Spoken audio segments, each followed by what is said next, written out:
آزاد کشمیر کی صورتحال 90% ڈیمانڈز ہیں وہ ایکسیپٹ ہو چکی ہیں. 10% کے اوپر جو ایک ایشو آیا ہوا ہے. کولمبیا نے ایک بڑا ہی سخت قسم کا رد عمل دیا ہے اسرائیلی فورسز کی جانب سے یہ جو کارروائی کی گئی ہے اس کے اوپر. انڈیا جو ہے وہ پاکستانی افواج کے حوالے سے بڑا ہی پریشان ہے. دودھ کا جلا جو ہے وہ چھاچھ کو بھی پھونک پھونک کے پیتا ہے. تو یہ تو 6 دفعہ جلے ہیں. بھارتی film Student of the Year 2 اس کے ایک معروف اداکار جو ہیں وہ منشیات سمگلنگ کرنے کی کوشش کرتے ہوئے رنگے ہاتھوں پکڑے گئے. ایک پنڈت جو ہے وہ جنسی ہراسگی کے کیس کے اندر جو ہے وہ پکڑا گیا تھا. خواتین بھی جو ہیں یہ پنڈت جی کو اس کام کے اندر جو ہے وہ سپورٹ کر رہی تھی. السلام علیکم ناظرین، میں ہوں منصور علی خان. اپنے ڈیل چینل کے اوپر آپ کو خوش آمدید کہیں گے. پچھلے 12 گھنٹے کی عام ترین خبریں آپ کے سامنے پیش کریں گے. آپ سے درخواست کے چینل کو سبسکرائب کرنا مت بھولیے گا. بیل آئیکن پریس کیجیے. اگر آپ کو ویڈیو پسند آئے اسے لائک اور شیئر ضرور کیجیے گا. اچھا جی، سب سے پہلے تو میرے خیال میں آزاد کشمیر کی صورتحال کے اوپر جو ہے میں سب سے پہلے بات کرنا چاہوں گا. پچھلے ویلاگ میں بھی ہم نے آپ کو اپڈیٹ دی تھی. اب آخری جو ہمیں رات تک جو اپڈیٹ آئی ہے وہ میں اب آپ کے سامنے رکھ دیتا ہوں، جو تھوڑی دیر پہلے جب تک ریسیو ہوئی ہے. ظاہری بات ہے سچویشن جو ہے وہ ڈیولپ ہو رہی ہے. آئی ڈونٹ نو اب آپ یہ ویلاگ جو ہے وہ کس وقت دیکھ رہے ہیں، لیکن میں آخری جو اپڈیٹس ہماری ریکارڈنگ تک ہے میں وہ آپ کے سامنے جو ہے میں رکھ رہا ہوں. ہم نے پچھلے ویلاگ میں آپ کو یہ بتایا تھا کہ حکومت کی جانب سے جو ہے ایک بڑی ٹیم اب مذاکرات کے لیے آلریڈی مظفر آباد بھیج دی گئی تھی آزاد کشمیر میں، اور مذاکرات کا آغاز ہو گیا تھا. اب وہاں سے ایک اچھی خبر ہے. اچھی خبر یہ ہے کہ یہ بتایا جا رہا ہے کہ جو اس سلسلے میں جوائنٹ عوامی ایکشن کمیٹی ہے ان کے جو مختلف مطالبات تھے، ہم نے ایک ویلاگ میں جو ہے ان کے مختلف مطالبات بھی آپ کے سامنے رکھے تھے. تو اس میں انیشلی کانفیڈنس بلڈنگ میجر کے طور پہ جو ہے وہ ایک مطالبہ کم از کم جو ہے وہ مان لیا گیا، اور وہ یہ تھا کہ جناب انٹرنیٹ اور موبائل سروس جہاں جہاں پہ بند کی گئی ہیں ان مظاہروں کے دوران اسے کم از کم کھولا جائے تاکہ لوگوں کے اندر جو ہے کمیونیکیشن کا سلسلہ سٹارٹ کیا جائے. حکومت نے اس ڈیمانڈ کو جو ہے وہ ایکسیپٹ کر لیا، اور یہ کم از کم جو آخری اطلاعات ہیں اس کے مطابق یہ معاملات جو ہیں وہ طے ہو گئے. 90% جو ہے وہ ابھی بھی یہی رپورٹ ہے کہ 90% معاملات یا جو ڈیمانڈز ہیں وہ ایکسیپٹ ہو چکی ہیں. 10% کے اوپر جو ایک ایشو آیا ہوا ہے، اور آخری اطلاعات کے مطابق یہ کہا گیا ہے جی ایکشن کمیٹی کے نمائندگان نے یہ کہا ہے کہ مزید بات چیت ایکشن کمیٹی کے دیگر کور ممبران کے مظفر آباد پہنچنے کے بعد ہوگی. انہوں نے مختلف جگہوں سے جو ہے وہ لانگ مارچ کی کال دی ہوئی تھی، اور ریلیز اور جلوس جو ہیں وہ مختلف ایریا سے آ رہے تھے، مختلف شہروں سے مظفر آباد کی طرف آ رہے تھے. تو انہوں نے کہا کہ جناب ہمارے چند جلوس جو ہیں وہ اس وقت رستے میں ہے، وہ جب پہنچیں گے اور ان کے ساتھ ان کے کور کمیٹی کے ممبران ہیں جب وہ آ کے یہاں پہ پہنچیں گے، مرج کریں گے، تو پھر ان سے مذاکرات کر کے ہم اگلے دور کی طرف جائیں گے. انہوں نے کہا کہ راولہ کوٹ اور میرپور ڈویژن سے آنے والے قافلے جو ہیں وہ اس وقت راستے میں ہیں، تو ان کا بیسکلی انتظار کیا جائے. اچھا، اب جو آخری اطلاعات تھیں وہ یہی تھیں کہ یہ جو انٹرنیٹ اور موبائل فون سروس جو بند کی گئی تھی اس کے اوپر بھی حکومت نے جو ہے وہ انسٹرکشنز دے دی ہیں موبائل فون کمپنیوں کی، اور خاص طور پہ وہاں پہ ایک جو ادارہ جو زیادہ کام کرتا ہے وہاں پہ وہ ہے ایسکام. اب ایسکام جو ہے وہ حکومتی ادارہ ہی ہے، ان کے موبائل فون سروس جو ہے وہ حکومت کے پاس ہی آتی ہے. ایون تو وہاں پہ چند پرائیویٹ مطلب باقی پرائیویٹ آپریٹرز جو ہیں جس طرح موبلنک وغیرہ ہو گیا یہ بھی وہاں پہ کام کرتے ہیں، لیکن بڑی کوریج جو ہے نا اس ایریا کے اندر گلگت بلتستان کے اندر اور آزاد کشمیر کے اندر وہ ایسکام کی سم ہے جو زیادہ کام کرتی ہے. تو وہ تو اپنے حکومت کے اپنے کنٹرول میں ہے، وہ جب چاہیں اس کو ایکٹیویٹ کر سکتے ہیں. دوسرا اس وقت ظاہری بات ہے ایک جو بہت بڑا ایک اور بھی معاملہ ہے وہ ہے مختلف جو ان کے رہنما ہیں اور مختلف کارکن ہیں ان کے اگینسٹ اس دوران ان تمام مظاہروں کے دوران جو کیسز وغیرہ بنے ہیں وہ بھی جوائنٹ ایکشن کمیٹی چاہتی ہے کہ ان کیسز کو ودڈرا کیا جائے، اور ساتھ ہی ساتھ جو گرفتاریاں کی گئی ہیں ان لوگوں کو رہا بھی کیا جائے. اب اس سلسلے میں یہ جو 7 رکنی وفد ہے جو کہ بڑا ہائی پاورڈ ہے، اس میں بڑے سینئر سیاستدان حکومت کی جانب سے ڈالے گئے ہیں. ان کی کوشش یہ ہے کہ جلد از جلد جو ہے معاملے کو ڈیفیوز کیا جائے اور اسے ختم کیا جائے، کیونکہ یہ آگ جو وہاں پہ سٹارٹ ہوئی تھی آزاد کشمیر میں وہ کل ہم نے اسلام آباد کے اندر بھی ہم نے دیکھا کہ جو پریس کلب تھا اس کے اوپر حملہ کیا گیا، اور وہ اسلام آباد پولیس جو ہے وہ اس کے اندر بھی گھس گئی، اور صحافیوں کے حوالے سے جو صحافیوں کی طرف سے بڑا سخت رد عمل ایکچولی آیا تھا. ہمیں جو آخری اطلاعات پہلے ہم نے پچھلے ویلاگ میں شیئر کی تھیں وہ یہ تھیں کہ جناب جو پریس کلبز ہیں ان کی جانب سے مذمت کی گئی ہے، مختلف پریس کلبز کی جانب سے مذمت کی گئی کہ کس طرح اسلام آباد کے پریس کلب میں پولیس اس طرح داخل ہو گئی. طلال چودھری صاحب معاملے کو ڈیفیوز کرنے کے لیے وہاں پہ آئے ہوئے تھے، اور وہ وہاں پہ جو پریس کلب کی انتظامیہ ہے ان کے ساتھ بیٹھ کے پریس کانفرنس کر رہے تھے. تو صحافی اتنے غصے میں تھے کہ وہ ان کے سامنے سے بھی مائکس اٹھانے لگے تھے کہ ہم آپ کو بات نہیں کرنے دیں گے کہ آپ کے ہوتے ہوئے کس طرح ہو گیا کہ صحافیوں کے اوپر جو ہے اس طرح تشدد کیا گیا ہے. تو اسلام آباد پولیس ٹل ریسنٹلی، اور آئی ڈونٹ نو وائی کہ صرف اسلام آباد پولیس نہیں بلکہ پنجاب پولیس کے اندر بھی جو ہے ان کا صحافیوں کے ساتھ ایک وہ جو ہے نا 36 کا آنکڑا ایم ہی اسٹارٹ ہوا ہے یہاں پہ بھی لاہور کے اندر بھی جو ہے وہ صحافیوں کے گھروں پہ چھاپے مارے گئے, ان کے ساتھ بھی جو ہے وہ پولیس نے کافی بدتمیزیاں کی ہوئی ہیں. اسلام آباد کے اندر بھی کوئی نیا سلسلہ جو ہے وہ شروع ہو گیا. آئی ڈونٹ نو وائی, یہ کیا کوئی ایک سوچے سمجھے پلان کے تحت ہے؟ آلریڈی آپ کو جب پتہ ہے کہ آزاد کشمیر کے اندر جو ہے یہ صورتحال ہے, وہیں پہ آپ صحافیوں کے ساتھ بھی جو ہے ایک نیا محاذ کھولنے بیٹھ کے, یہ کبھی بھی نہیں کیا جاتا, یہ بیوقوفی ہے. لیکن بہرحال بائی دا وے, وفاقی وزیر داخلہ محسن نقوی صاحب جو ہے وہ کل پمس ہسپتال اسلام آباد گئے, اور وہاں پہ آزاد کشمیر میں زخمی ہونے والے جو پولیس کے مختلف جوان تھے, جو کچھ زخمی اور کچھ شدید زخمی, ان کی عیادت کے لیے جو ہے وہ پمس ہاسپٹل گئے, کیونکہ کئی وہاں سے پولیس والوں کو جو ہے وہاں جو زخمی ہوئے تھے آزاد کشمیر میں, ان کو اسلام آباد لایا گیا ہے علاج کے لیے. تو محسن نقوی صاحب نے جا کے وہاں پہ ان سے ملاقات بھی کی ہے. اس کے علاوہ جناب سپریم کورٹ نے مخصوص نشستوں کا کیس, اس کا تفصیلی فیصلہ جو ہے وہ جاری کر دیا ہے, اور 47 صفحات پر مشتمل یہ فیصلہ ہے جو جسٹس جمال خان مندوخیل اور جسٹس محمد علی مظہر نے اس میں وجوہات تحریر کی ہیں. تفصیلی فیصلے میں جسٹس عائشہ ملک اور جسٹس عقیل عباسی کا اختلافی نوٹ بھی شامل ہے, اور جسٹس صلاح الدین پور کی سماعت سے الگ ہونے کی وجوہات پر ایک الگ نوٹ جو ہے وہ اس کے اندر شامل ہے. سپریم کورٹ نے نظر ثانی درخواستوں کو منظور کرتے ہوئے 27 جون کو فیصلہ سنایا تھا, تاہم تفصیلی فیصلہ اب جا کے آج جاری ہوا ہے, یعنی کہ کل جاری ہوا ہے. تحریری فیصلے میں کہا گیا ہے کہ جی ریویو پٹیشن صرف آئینی بینچ ہی سن سکتا ہے. 13 رکنی آئینی بینچ کے سامنے نظر ثانی درخواستیں سماعت کے لیے مقرر کی گئیں. آئینی بینچ کے 11 ججوں نے فریقین اور اٹارنی جنرل, ایڈوکیٹ جنرلز کو بھی نوٹسز جاری کرنے کا حکم دیا. بینچ کے 2 ارکان نے مختلف رائے دی اور ریویو پٹیشنز مسترد کر دیں. 2 ججز نے حتمی فیصلہ سنا کر مزید کارروائی میں حصہ نہیں لیا ہے.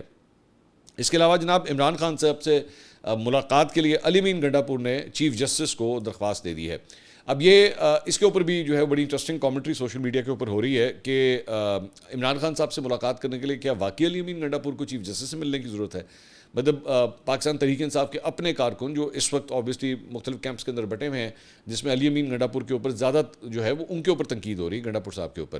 تو اس پوائنٹ کے اوپر تنقید ہو رہی ہے کہ جناب جب آپ کو ملاقات کرنی ہوتی ہے, جو کہ ابھی ہوئی بھی تھی, میرے خیال میں غالباً پیر والے دن ملاقات ہوئی تھی, اور بڑی تفصیلی کوئی 2.5-3 گھنٹے کی جو ملاقات تھی, اس میں آپ کو کس کی پرمیشن کی ضرورت تھی؟ اگر آپ نے ملنا ہوتا ہے تو آپ کے لیے دروازے کھل جاتے ہیں, اگر آپ نے نہیں ملنا ہوتا تو آپ کے لیے کوئی دروازہ نہیں کھلتا. تو یہ چیف جسٹس سے ملاقات کرنے کی یہ جو پوری ایک ایکسرسائز ہونے جا رہی ہے, آخر اس کی ضرورت کیا ہے؟ تو ایک کامنٹری یہ ہو رہی ہے. دوسرا, گلوبل سمود فلوٹیلا, وہ کشتیوں کا جو ایک پورا بیڑا جو غزہ میں جو مسلمان ہیں ان کی مدد کے لیے جا رہا تھا, اور اس کے بعد اسرائیلی فورسز کی جانب سے جو اس کے اوپر جو ہے وہ حملہ کیا گیا, اور وہاں پہ جو والنٹیئرز تھے انہیں گرفتار کیا گیا. پاکستان نے اس کے اوپر آفیشیلی اپنی ایک سٹیٹمنٹ دی ہے, اور پاکستان نے اس کی مذمت کی ہے, اور فلوٹیلا پر سوار کارکنان کی گرفتاری بین الاقوامی قانون کی سرین خلاف ورزی ہے. پاکستان کی جانب سے یہ سٹیٹمنٹ دی گئی ہے. وزارت خارجہ نے کہا ہے جی فلوٹیلا میں 40 سے زائد سول جہاز اور 500 بین الاقوامی کارکن شامل تھے. کارکنان غزہ کے محصور عوام کے لیے انسانی امداد لے کے جا رہے تھے. اسرائیل کی کارروائی بے گناہ شہریوں کی زندگیاں خطرے میں ڈالنے کے مترادف ہے. اسرائیل کی مسلسل جارحیت اور غیر قانونی ناکہ بندی سے 20 لاکھ فلسطینی متاثر ہیں. انسانی امداد روکنا اسرائیل کی بطور قابض قوت ذمہ داریوں کی سنگین خلاف ورزی ہے. دفتر خارجہ کے مطابق پاکستان فوری اور غیر مشروط جنگ بندی کا مطالبہ کرتا ہے اور غزہ کی غیر قانونی ناکہ بندی کے خاتمے پر زور دیتا ہے. فلوٹیلا پر سوار تمام کارکنان اور رضاکاروں کو فوری طور پہ رہا کیا جائے. آخری اطلاع تک جو ہے وہ سینیٹر مشتاق وہ ابھی تک انڈر اریسٹ ہیں, ان کے حوالے سے کوئی زیادہ مزید اپڈیٹس نہیں ہیں, لیکن موسٹ پرابیبلی یہی کہا جا رہا ہے کہ جس طرح اگر ماضی کی پریکٹس کو اٹھا کے دیکھا جائے تو اسرائیل جو ہے وہ ان لوگوں کو پہلے بھی جب فلوٹیلاز وہاں پہ گئے ہیں تو لوگوں کو کارکنان کو گرفتار کر کے اس کے بعد ان کو ڈپورٹ کر دیتا ہے یورپ کے کسی اور ملک کی طرف. تو موسٹ پرابلی ہو سکتا ہے کہ ان لوگوں کے ساتھ بھی جو ہے وہ یہی کیا جائے. لیکن ایک بڑی انٹرسٹنگ خبر جو ہے وہ سامنے یہ آئی ہے کہ کولمبیا نے ایک بڑا ہی سخت قسم کا رد عمل دیا ہے اسرائیلی فورسز کی جانب سے یہ جو کارروائی کی گئی ہے اس کے اوپر. اور میرے لیے آئی واز کوائٹ سرپرائز. ان کے صدر ہیں گستاو پیٹرو. انہوں نے اعلان کیا ہے کہ جی غزہ کے لیے امداد لے جانے والی یہ جو گلوبل سمود فلوٹیلا کے عملے میں شامل 2 کولمبیائی خواتین کی گرفتاری کے بعد ملک میں موجود تمام اسرائیلی سفارتکاروں کو ملک بدر کیا جا رہا ہے. اب یہ کتنا بڑا سٹیپ ہے کہ صرف 2 خواتین, ہمارے بھی 2 ہیں, ہمارے بھی 2 بندے ہیں, ایک صاحب جو ہیں وہ آزاد کشمیر سے اور ایک یہ سینیٹر مشتاق, ان کو یہ بھی اس فلوٹیلا کے اندر شامل تھے. لیکن کولمبیا سے تعلق رکھنے والی یہ 2 خواتین کو گرفتار کرنے جب کیا گیا ہے تو کولمبیا نے جو ہے وہ اسرائیلی سفارتکاروں کو ملک بدر کرنے کا فیصلہ کرنے کا, گیٹ آؤٹ, باہر نکلو یہاں سے. تو صدر پیٹرو نے سخت رد عمل دیتے ہوئے کہا ہے کہ اگر یہ اطلاعات درست ہیں تو یہ وزیر اعظم بنجمن نیتنیاہو کی جانب سے ایک نیا بین الاقوامی جرم ہے. اسرائیل کے ساتھ آزاد تجارتی معاہدہ فوری طور پر ختم کیا جا رہا ہے. صدر پیٹرو کے فیصلے کے بعد کولمبیا خطے کا وہ پہلا ملک بن گیا ہے جس نے فلوٹیلا واقعے پر اسرائیل کے خلاف اتنی بڑی سفارتی کارروائی کی ہے. اور کولمبیا کے بائیں بازو کے پہلے صدر نے جنرل اسمبلی اجلاس میں غزہ میں نسل کشی کے خلاف سخت تقریر کی تھی جس پر امریکی اور اسرائیلی سفیر اپنی سیٹوں سے اٹھ کر باہر چلے گئے تھے. تو جو پوزیشن انہوں نے ایکچولی وہ جسے کہتے ہیں نا actions speak louder than words, تو یہاں پہ جو ہے ان کے جو صدر ہیں انہوں نے صرف زبانی جمع خرچ نہیں کیا، کر کے دکھایا کہ یہ دیکھو مطلب آپ یہ حرکت کریں گے تو ہم اٹھا کے آپ کو باہر پھینکیں گے یہاں سے. تو ایسا نہیں ہو سکتا. لیکن کاش، میں کہنا چاہوں گا کہ کاش کئی دیگر مسلم ممالک بھی جو ہے وہ اتنی ریڑھ کی ہڈی اپنی پیدا کریں کہ صرف زبانی جمع خرچ سے کام نہ چلے، اسٹیٹمنٹس سے صرف کام نہ چلے، بلکہ ایکچولی ایکشن کر کے دکھائیں کہ نہیں اس طرح نہیں ہوگا. آپ جو ہے وہ ہمارے ملک کے کارکنوں کے ساتھ جو ہے وہ اس طرح کی حرکت آپ نہیں کر سکتے. اس کے علاوہ ایک بڑی انٹرسٹنگ خبر جو ہے وہ انڈیا سے آئی ہے، اور انڈیا جو ہے وہ پاکستانی افواج کے حوالے سے بڑا ہی پریشان ہے، بہت پریشان ہے. اب وہ کہانی کیا ہے ذرا غور سے بیٹھ کے دل تھام کے سنیے گا. بیسکلی ان کے وزیر دفاع ہیں راجناتھ سنگھ.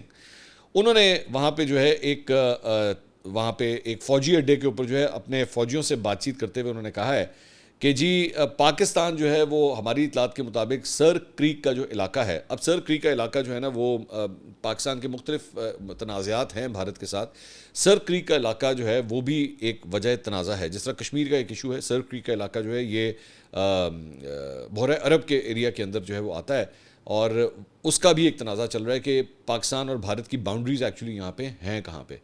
تو اس کے اوپر جو وزیر دفاع ہیں انہوں نے کہا کہ جی ہماری اطلاعات کے مطابق پاکستان یہاں پہ جو ہے نا اپنی بڑی تیزی سے ایکٹیویٹیز کر رہا ہے اس ایریا کے اندر، اور ہم پاکستان کو بتا رہے ہیں کہ اگر یہاں پہ آپ لوگوں نے کسی قسم کا کوئی قدم اٹھایا نا تو ہم اس کا بڑا زبردست قسم کا جواب دیں گے. انہوں نے کہا ہے کہ جی سر کریک کے علاقے میں پاکستان کی کسی بھی جہریت کا جواب ایسا زبردست ہوگا جو تاریخ اور جغرافیہ دونوں کو بدل دے گا. انہوں نے کہا جی سال 1965 کی جنگ میں بھارتی فوج نے یہ صلاحیت دکھائی تھی کہ وہ لاہور تک پہنچ سکتی ہے. آج 2025 میں پاکستان کو یاد رکھنا چاہیے کہ کراچی جانے والا ایک راستہ کریک سے بھی گزرتا ہے. سر کریک 96 کلومیٹر لمبا ایک دلدل والا علاقہ ہے جو گجرات کے رن آف کچھ اور پاکستان کے درمیان واقع ہے. بیسکلی یہاں پہ اس کا ایریا یہ 96 کلومیٹر کا ایک ایریا ہے جس کے اوپر پاکستان اور بھارت کے درمیان بڑا پرانا ایک تنازع جو ہے وہ چلتا آ رہا ہے. تو اس کا وہ ذکر کر رہے ہیں کہ جی یہ 78 سال سے جو ہے وہ ایک وجہ تنازع بنا ہوا ہے یہ جگہ، اور بھارت نے بارہا مذاکرات کے ذریعے مسئلہ حل کرنے کی کوشش کی، لیکن پاکستان کے انہوں نے کہا جی عزائم خراب ہیں اور غیر واضح ہیں. یہ ظاہری بات ایک پولیٹیکل سٹیٹمنٹ ہے، وہ اپنے فوجیوں سے بات کر رہے تھے، اور انہوں نے کہا جی پاکستان کے فوجی ڈھانچے کی توسیع جو ہے وہ ہمیں شک ہے کہ پاکستان جو ہے یہاں پہ کچھ کر رہا ہے. تو آج کل ایکچولی آپ پریشان مت ہوئیے گا، ان کی صورتحال ہی ہے یہ. وہ کہتے ہیں نا دودھ کا جلا جو ہے وہ چھاچھ کو بھی پھونک پھونک کے پیتا ہے. تو یہ تو 6 دفعہ جلے ہیں. وہ دودھ کا جلا تو ایک بار اگر جل جائے تو پھر وہ یہ کرتا ہے نا، یہ تو 6 دفعہ جل چکے ہیں، تو جل کے سڑ کے سوا ہو چکے ہیں تو اگر میں کہوں تو اسی لیے ان کو لگتا ہے کہ جناب یہاں سے بھی جو ہے نا وہ کچھ ہونے لگا ہے، ادھروں آئے گا، نہیں ادھروں آئے گا. جب ایک آدمی ڈر رہا ہوتا ہے نا، مطلب آپ صرف 1 منٹ کے لیے ازیوم کیجئے کہ آپ جنگل کے اندر ہیں، اور جنگل کے اندر جو ہے وہ آپ نے ایک خیمہ لگایا ہوا ہے، ٹینٹ لگایا ہوا ہے، اور اس کے اندر آپ سو رہے ہیں. مجھے نہیں پتا کبھی آپ کو اس کا موقع ملا یا نہیں ملا، لیکن میں جنگل میں تو نہیں لیکن پہاڑوں میں کئی دفعہ جو ہے وہ میں ٹریکنگ کرنے کے لیے وہاں پہ جاتا ہوں. تو وہاں پہ آپ جب ٹریکنگ کرنے جاتے ہیں نا دور دراز پہاڑوں کے اندر جا کے، تو رات کو بجلی وہاں ہوتی کوئی نہیں ہے، تو آپ کی جو ہے نا سمجھ لیجئے کہ ایکٹیویٹیز مغرب کے بعد جیسے ہی سورج غروب ہوتا ہے تو ختم ہو جاتی ہیں. تو ویسی ایک سٹوری مطلب ذہن میں آ رہی تو میں نے کہا میں آپ کے ساتھ شیئر کروں. تو آپ جب سونے کے لیے جاتے ہیں نا وہاں پہ مطلب سمجھ لیجئے کوئی 7:30-8 بجے ہی آپ سونے کے لیے چلے جاتے ہیں. وہاں پہ آپ کا دن رات جو ہے نا کافی حد تک اس کی ٹائمنگ چینج ہو جاتے ہیں. آپ 7:30-8 بجے تک سونے کے لیے چلے جاتے ہیں، صبح 4 بجے آپ اٹھ جاتے ہیں، آپ کا دن کا آغاز 4 بجے ہو جاتا ہے. جیسے ہی سورج نکلنا شروع ہوتا ہے آپ کا دن کا آغاز ہو جاتا ہے. تو خیر وہ آپ جب 8-8:30 بجے جب سونے کے لیے جاتے ہیں نا تو آپ کو ایکچولی 15-20-25 منٹ جو ہے نا ڈر کی وجہ سے نیند نہیں آتی. ڈر سمجھ لیجئے، وہم سمجھ لیجئے، خوف سمجھ لیجئے، whatever you want to call it. وہ کیا ہوتا ہے؟ وہ آپ کو لگتا ہے کہ آپ کے ٹینٹ کے باہر کوئی ہے، کچھ ہے. آپ کو لگتا ہے آپ کے یہ ٹینٹ کے نا لیفٹ سائڈ سے آواز آئی ہے، کبھی آپ کو لگے گا ٹینٹ کے پیچھے سے آواز آئی، کبھی آپ کو لگے گا ٹینٹ کے رائٹ سائڈ سے آواز آئی. تو وہ جو خوف ہوتا ہے، جبکہ ہوتا وہاں کوئی بھی نہیں ہے، وہاں پہ دور دور تک جو ہے پہاڑوں کے اندر کوئی بھی نہیں ہوتا، ٹھیک ہے، واقعی کوئی نہیں ہوتا. لیکن وہ ڈر جو ہوتا ہے نا، ذہن کا ڈر جو ہے، وہ آپ کو it starts playing on your mind. India بھی جو ہے نا میری نظر میں اسی طرح ایک ٹینٹ کے اندر بیٹھا ہوا ہے اور رات ہو چکی ہوئی ہے، اور اس کو لگتا ہے یہ یہاں سے آئیں گے، نہیں یہ وہاں سے آئیں گے، نہیں اوپر سے جہاز میں آئیں گے، نہیں یہ نیچے سے آئیں گے. اسی لیے ان کا وزیر دفاع جو ہے نا اتنا ڈرا ہوا ہے. یہ ڈر ہے بیسکلی، اور یہ اسی لیے یہ والی حرکتیں ہو رہی ہیں. ہم اس سے نہیں ہاتھ میں لائیں گے، ہم اس سے نہیں گلے ملیں گے. میں ایک تصویر آپ کے ساتھ شیئر کرنا چاہوں گا. یہ ذرا تصویر دیکھیے گا سامنے. یہ انڈیا اور پاکستان کی وومن ٹیم کی یہ تصویر ہے. یہ لیٹسٹ نہیں ہے, یہ پرانی تصویر ہے. ان دونوں ٹیموں کے درمیان اتنا خوبصورت ریلیشن شپ تھا کہ یہ پاکستانی ایک کرکٹر ہیں اور ان کا ایک بیبی ہوا تھا.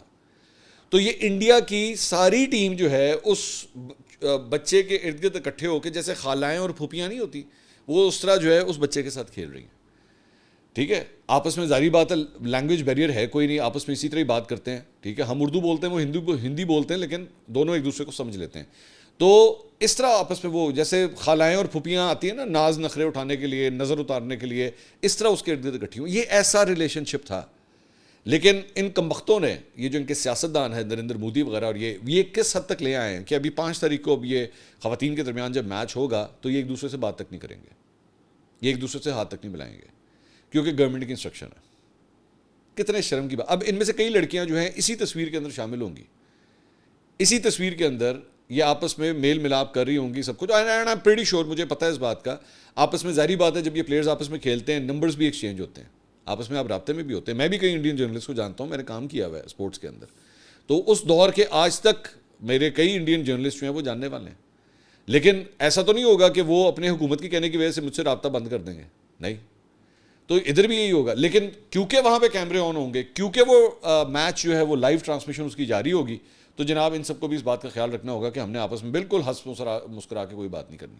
یہ وہی خالائیں, یہ وہی پھوپھیاں جو ہیں آج اس بچے کو پیار نہیں کریں گی, نہ اس کے لیے کوئی گفٹ دیں گی, نہ اس کی بلائیں لیں گی, کچھ بھی نہیں کریں گی, کیونکہ نریندر مودی کی حکومت ہے اور وہ ایک ٹینٹ میں بند ہو کے ڈر رہا ہے کہ پاکستان کہیں سے آ جائے گا. بہرحال بات لمبی ہو گئی. اچھا جی, بائی دا وے یہ جو حرکت ہے جو میں آپ کو بتا رہا ہوں یہ ہاتھ نہ ملانے والی, اس کے اوپر جنوبی افریقہ کے سابق کپتان اور لیجنڈ بلے باز اے بی ڈیویلیئرز نے بھی جو ہے بڑے سخت الفاظ میں جو ہے اس کی مذمت کی ہے, اور انہوں نے کہا یہ اسپورٹس مین اسپرٹ کے خلاف ہے. سوشل میڈیا کے ایک ویڈیو پروگرام میں انہوں نے کہا کہ بھارت کے رویے کو تنقید کا نشانہ بناتے ہوئے انہوں نے کہا کہ خطے کی سیاست کو کھیل کے میدان سے الگ رکھا جائے. انہوں نے کہا کہ بھارتی ٹیم شاید اس سے خوش نہیں تھی جس سے اس نے ٹرافی وصول کرنی تھی, لیکن میرا نہیں خیال کہ اس بات کا کھیل سے کوئی تعلق بنتا ہے. ایشیا کپ کی اختتامی تقریب میں سب کچھ دیکھ کر دکھ ہوا, امید ہے معاملات کو جلد حل کیا جائے گا. اس صورتحال سے کھیل اور کھلاڑی مشکل میں پڑے, یہ سب دیکھنے سے مجھے نفرت ہے. تو بڑی اچھی بات ہے کہ اے بی ڈیویلیئرز نے میرے خیال میں آئی پی ایل نہیں کھیلنی نا اب. تو یہ باقی جتنے جو ہے نا جو گورے ہیں ان کا یہ بھی تو مسئلہ ہے کہ انہوں نے آئی پی ایل کھیلنی ہے, اس لیے یہ کھل کے بیان بھی نہیں دے سکتے. کئی میچ ریفریز ہیں, کئی امپائرز ہیں, کئی کامنٹیٹرز ہیں, کئی پلیئرز ہیں جنہوں نے جا کے آئی پی ایل کھیلنی ہوتی ہے. تو بھارت کی جانب سے یہ گھٹیا حرکتیں ہونے کے باوجود بھی جو ہے اس کی مذمت نہیں کر پاتے. تو اس لیے ریٹائرڈ کھلاڑی پھر بھی دل گردہ جو ہے وہ پیدا کر کے وہ بول دیتے ہیں کہ بھائی جان نہیں, آپ نے چول ماری ہے, آپ نے بیوقوفی کی ہے آپ نے. اچھا جی, اس کے علاوہ بھارتی کرکٹ بورڈ نے البتہ باقاعدہ طور پہ بھی یہ اناؤنس کر دیا کہ ہمارا خواتین کے حوالے سے بھی وہی ایس او پی رہے گا جو مردوں کے حوالے سے ایشیا کپ کے اندر تھا, یعنی ہم نے بے شرمی رہنا ہے. سمپل آسان الفاظ میں جو ہے ہم بے شرمی رہیں گے. البتہ ہماری جو خواتین ہیں ان کا آغاز کوئی اتنا اچھا نہیں ہے ورلڈ کپ کے اندر. بنگلہ دیش کے خلاف جو ہے کل ان کا میچ تھا اور بنگلہ دیش نے پاکستان کو 7 وکٹوں سے شکست دی ہے. پاکستان کی جانب سے جو ہے وہ صرف 130 رنز کا ہدف جو ہے وہ دیا گیا تھا, اور بنگلہ دیش کی جو وومنس ٹیم ہے یہ 50 اووروں کا ون ڈے میچ ہو رہے ہیں. تو 31.1 اوور میں 3 وکٹوں کے نقصان کے اوپر جو ہے وہ بنگلہ دیش نے اپنا یہ ٹارگٹ اچیو کر لیا. پاکستان کا اگلا میچ بھارت کے ساتھ ہے 5 تاریخ کو, دیکھنا ہوگا تو آپ ضرور دیکھیے گا. اچھا جی, اس کے علاوہ بھارتی film Student of the Year 2 اس کے ایک معروف اداکار جو ہیں وہ منشیات اسمگلنگ کرنے کی کوشش کرتے ہوئے رنگے ہاتھوں پکڑے گئے ہیں. پتہ نہیں کیا کیا گند پھیلاتے رہتے ہیں یہ لوگ, میری سمجھ سے باہر ہے. مطلب دے ہیو ایکٹرز جو منشیات اسمگل کرتے ہوئے پکڑے گئے ہیں. 32 سال کے ہیں جناب یہ وشال بھرما. ان کے بیگ سے چنئی ایئرپورٹ کے اوپر جو ہے وہ منشیات برآمد ہوئی تھی جس کی مالیت جو ہے وہ تقریباً 40 کروڑ بھارتی روپے بنتے ہیں. اگر پاکستانی کنورژن آپ کریں تو یہ تقریباً 1 ارب 26 کروڑ پاکستانی بنتے ہیں. 1.25 ارب روپے کی منشیات, ہلکی بلکی بھی نہیں, 1.25 ارب روپے کی منشیات جو ہیں وہ ان کے بیگ سے برآمد ہوئی ہیں. وشال بھرما جو ہے سنگاپور سے ایئر انڈیا کی پرواز AI-347 کے ذریعے چنئی پہنچے تھے, جہاں ڈائریکٹریٹ آف ریونیو انٹیلیجنس کے اہلکاروں نے تلاشی لی تو میتھاکولون نامی ممنوعہ منشیات جو ہے وہ ان کے بیگ سے برآمد ہوئی. تحقیق کے ذریعے پتہ لگا کہ اداکار کو مبینہ طور پر نائجیریا کے ایک منشیات فروش گروہ نے بڑی رقم کے عوض یہ بیگ اسمگل کرنے کے لیے استعمال کیا تھا. حکام کا کہنا ہے کہ اداکار سے پوچھ گچھ جو ہے وہ جاری ہے, جبکہ بین الاقوامی نیٹ ورک تک رسائی حاصل کرنے کے لیے تفتیش کو مزید وسعت دی جا رہی ہے. وشال بھرما نے 2019 میں ریلیز ہونے والی film Student of the Year 2 میں اداکاری کے جوہر دکھائے تھے. یہ پہلا واقعہ نہیں ہے. گزشتہ ماہ رگینی دویدی اور سنجنا گلرانی، انہیں بھی اسمگلنگ کے الزام میں جو ہے وہ گرفتار کیا جا چکا ہے. اور ویسے بائی دا وے نارکوٹکس اور منشیات کے حوالے سے جو بالی ووڈ بہت بدنام ہے. ان کی پارٹیز کے حوالے سے کئی ایسی ویڈیوز آ چکی ہیں. ایک ویڈیو کے اندر تو رنبیر کپور بھی اس کے اندر جو ہے وہ نظر آ رہے تھے اور رنویر سنگھ بھی اس کے اندر نظر آ رہے تھے. اس ویڈیو کے اوپر بھی جو بڑی کنٹروورسی ہوئی تھی کہ یہ سارے ایکٹرز جو ہیں نا یہ منشیات استعمال کر ررہے ہیں. ان کے اوپر اس قسم کے الزامات لگے تھے. تو اب یہ ان کے مطلب چند ایکٹر جو ہیں وہ ایکچولی پکڑے بھی اب گئے ہیں جو اربوں روپے کی یہ مطلب اسمگلنگ کر رہے تھے. اس کے علاوہ جناب آج سے چند دن پہلے ہم نے آپ کو ایک خبر دی تھی کہ ان کا ایک پنڈت جو ہے وہ جنسی ہراسگی کے کیس کے اندر جو ہے وہ پکڑا گیا تھا. تو اس کے اوپر الزامات لگے تھے، وہ پکڑا نہیں گیا تھا، اس کے اوپر الزامات لگے تھے. تو بیسکلی یہ جو پنڈت ہے اس کا نام جو ہے وہ چتنیانند، یہ اس کا نام ہے، بڑا مشکل نام ہے. تو جس کا اصل نام جو ہے وہ پارتھ سارتھی اس کا ہے نام ہے اور اس کا تعلق جو ہے اڑیسہ سے ہے. اس کے اوپر یہ ایک وہاں پہ جو ہے وہ اپنا ایک انسٹیٹیوٹ وہاں پہ چلاتا تھا اور وہاں پہ جو طالبات تھیں انہوں نے اس کے اوپر الزامات لگائے تھے کہ جی یہ ہراسمنٹ کرتا ہے. اور اس میں 17 سے زائد طالبات کی جانب سے جو ہے وہ گواہیاں آئی تھیں کہ جی اس نے ہمارے ساتھ بھی ہراسمنٹ کی ہے. تو اب اس سلسلے میں اسی انسٹیٹیوٹ کی 3 خواتین کو بھی گرفتار کر لیا گیا ہے. خواتین بھی جو ہیں یہ پنڈت جی کو اس کام کے اندر جو ہے وہ سپورٹ کر رہی تھیں، اندازہ کریں ذرا آپ. اور وہ اس میں نام جو سامنے آئے ہیں شویتا شرما، یہ وہاں پہ ایسوسیٹ ڈین تھی اس انسٹیٹیوٹ کی. بھوینا کپل یہ ایگزیکٹو ڈائریکٹر، اور کاجول، یہ وہ کاجول نہیں ہے جن کو آپ جانتے ہیں، یہ وہاں پہ کاجول اور بھی خواتین کے نام ہوتے ہیں. تو سینئر فیکلٹی ممبر جو ہے یہ تھیں اس انسٹیٹیوٹ کی. ان تینوں کو بھی جو ہے اب گرفتار کر لیا گیا ہے کہ وہ پنڈت جی کو اس منحوس کام کے اندر جو ہے وہ سپورٹ کر رہی تھی. یہ خواتین جو ہے وہ اس کا جو انسٹیٹیوٹ ہے وہ Sri Sharda institute of Indian management کے مختلف عہدوں کے اوپر یہ تعینات تھیں. اور ان پہ الزام ہے کہ انہوں نے بابے کی ہدایت کے اوپر جو ہے وہ دباؤ ڈالا، شواہد مٹائے اور انہیں ڈرانے دھمکانے میں ان خواتین کو انہوں نے کردار ادا کیا ہے. تو اس میں جو ہے وہ یہ جو چترانند ہے اس کا تعلق اڑیسہ سے. اس پر اگست میں کم از کم 17 خواتین نے یہ الزامات لگائے تھے اور وہ کئی ماہ فرار رہنے کے بعد اتوار کو یہ بھی گرفتار ہو چکا ہے. میں نے یہ خبر نہیں پڑھی تھی، اتوار کو اسے بھی گرفتار کر لیا گیا ہے. اور اس گرفتاری کے بعد ایک سابق طالب علم نے انکشاف کیا ہے کہ بابا جی نے 2016 میں ہی اپنی طالبات کو ہراساں کرنا شروع کر دیا تھا اور اس وقت بھی ادارے کی اطراف کے لوگ اس کے رویے سے واقف تھے، لیکن والدین سمجھتے تھے کہ کسی سنیاسی کے زیر نگرانی تعلیمی ادارہ ان کے بچوں کو اچھی تعلیم اور اقدار دے گا. تو بابا جی نے ویکھو کی حرکت کی تھی. اگلی ویڈیو میں آپ سے دوبارہ ملاقات ہوگی. اللہ حافظ.